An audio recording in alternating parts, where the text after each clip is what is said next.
Hello, good afternoon everyone. My name is Erika. Today we will discuss about how do we convert the universal reality of hybrid working into our greatest strategic advantage. This page, I want to highlight why the future of human resources truly matter for organization. SR is no longer just a support function, it is becoming a critical driver of strategic success in navigating constant change SR. One major shift is the need to adapt to rapid technology advance, including the integration of AI and digital tools into everyday work. SR leaders face disruption and must plan, build resilience, and manage change more effectively than ever before. SR also play a vital role in driving organization performance by aligning people, ensuring agility. Finally, the SR function is key to shaping employee experience, ensuring mental health, and enabling work-life balance in a fast-paced world. In this presentation, we will focus on employee well-being, work-life balance. As SR leader, we need to internalize this critical insight from Armstrong and Taylor. The future of SRM lies in its ability to evolve with changing business, societal, and technology trends, making it not just a support function. This is not just theory. Our role is not to simply support, but to lead. We must champion digital fluency and adaptive skill across the entire organization. By doing this, SR becomes the essential strategic engine, driving innovation and ensuring future business success.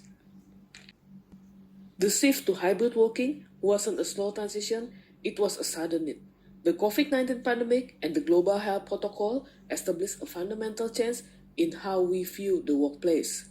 First, to keep our employees healthy and comply with those safety protocols. Second, the tangible benefit of reduced operational costs. And third, the fact that our team are now experiencing remote and hybrid working. This brings us to the most critical question. How can SR successfully adapt to this permanent shift? SR must stop managing location and start managing outcome.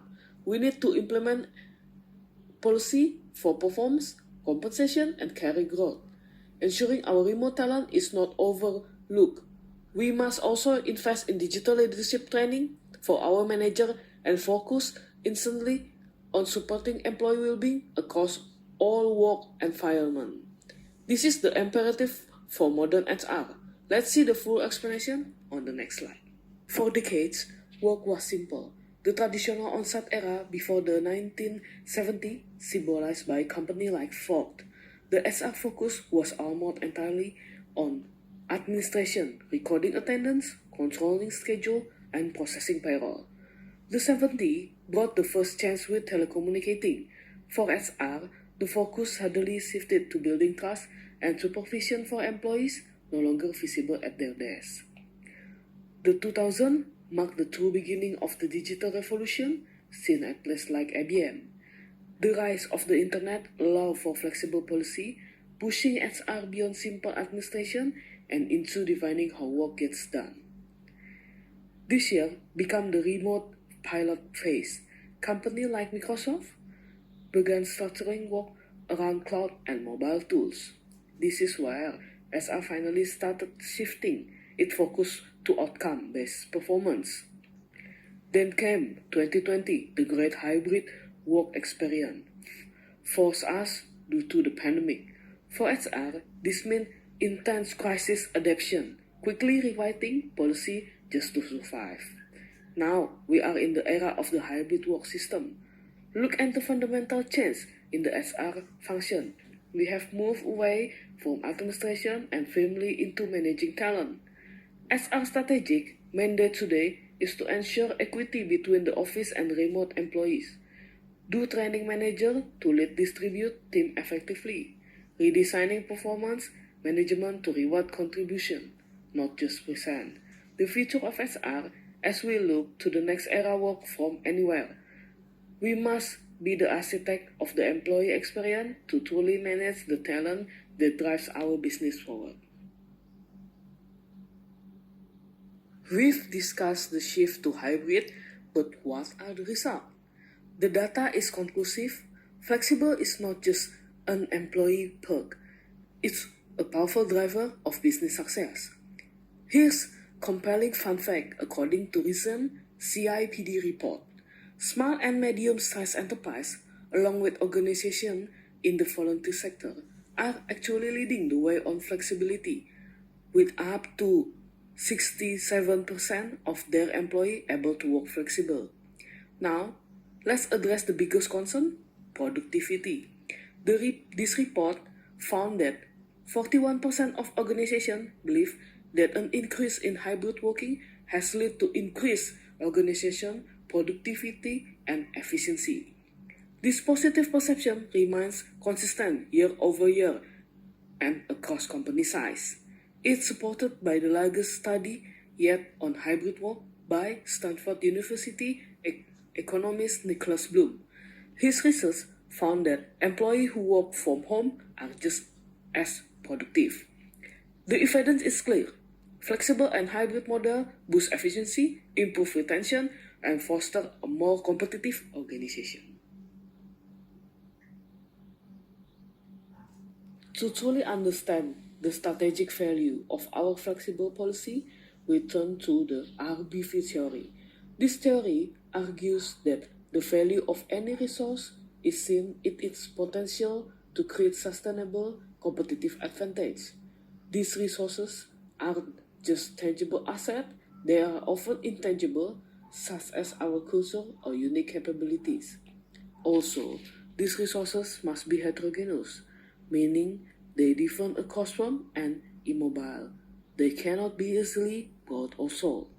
For a resources to yield this advantage, it must pass four criteria: valuable, rare, and inimitable, and organized to be fully exploited. Now, let's make the crucial connection to our work model. A hybrid system is valuable because it boosts productivity and retention. It is increasingly rare because few organizations truly get it right. It's inimitable because it's rooted in our unique digital infrastructure, our specific culture, and our leadership style. By viewing hybrid work through the RBV lens, we see that flexible is not merely a perk, it is a strategic capability. When our organization align its digital infrastructure, culture, and leadership, we effectively turn flexible working into a powerful, sustainable, competitive advantage. We've established that the future of SRM is deeply intertwined with the complexity of hybrid working. This new environment forces change for the organization, the employee, and the HR leader. The initial stage required the organization to build a teamwork culture with modern leadership that trusts distance. Employee must cultivate independence and proactiveness, and HR leader need new model for performance measurement and policy. Now, let's apply the strategic filter of the resource-based view. This leads us to our recommended implication for sustained success. For the organization, the focus must be on three critical investments. First, a shift to outcome-based performance management.